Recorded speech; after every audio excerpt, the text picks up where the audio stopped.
Welcome back. Nonprofit Just in Time for Foster Youth is working to ensure all local foster youth have access to the mental health resources they need. Here to tell us more about some of the services the organization offers is Director Jill Alt. Jill, thank you so much for being here. Thank you. Nice to be here.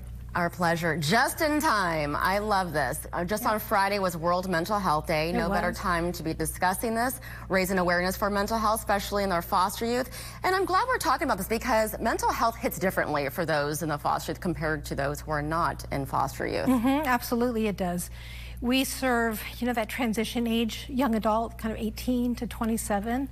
And by virtue of the fact that they're in foster care, they have higher rates of childhood adversity. So higher rates of trauma, family separation, loss, instability. All of that's going to lead to greater rates of both physical and mental health issues as they get older. Yeah, give us an idea of some of the services that are helping the clients of Just in Time for Foster Youth. So I'm the Director of Mental Wellness, and so I'm responsible for all of our therapeutic services. So we do a lot of individual therapy. We also offer couples and family and group. So that's a big piece of what we're doing in terms of the mental health piece. Other forms of mental health that we're doing, we have more community-led spaces. One group that is leading, really working with the adversity by forming community together and helping heal in community and help to mitigate some of those adverse childhood experiences. I'm glad the stigma of talking about mental health is going away.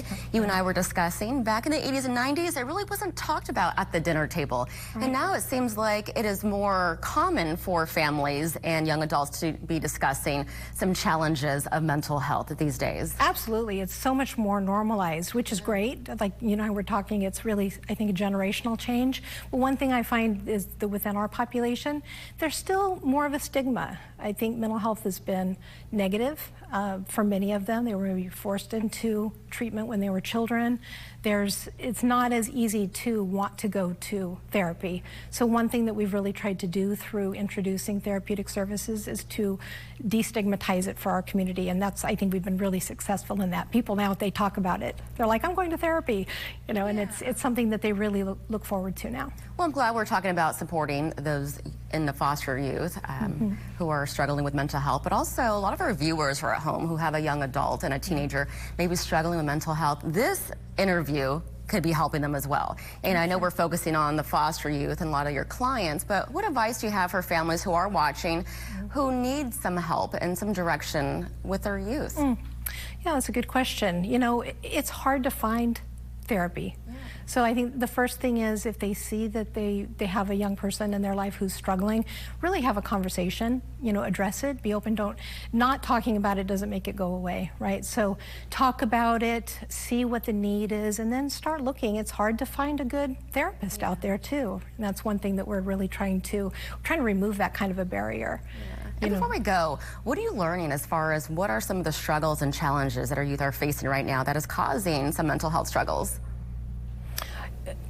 I mean, obviously, there's just a lot of stress in the world. There's so much instability, there's so much anxiety. With our population, there already is a lot of instability and anxiety, and I think there's more of that, just not knowing where their future is, what that's going to look like for people. That's a big piece. Yeah, well, we appreciate you being here discussing mental health awareness amongst our foster youth and also helping some of their families who are watching who are going through it right now with their young adults and teens. Jill, thank you so much. Thanks.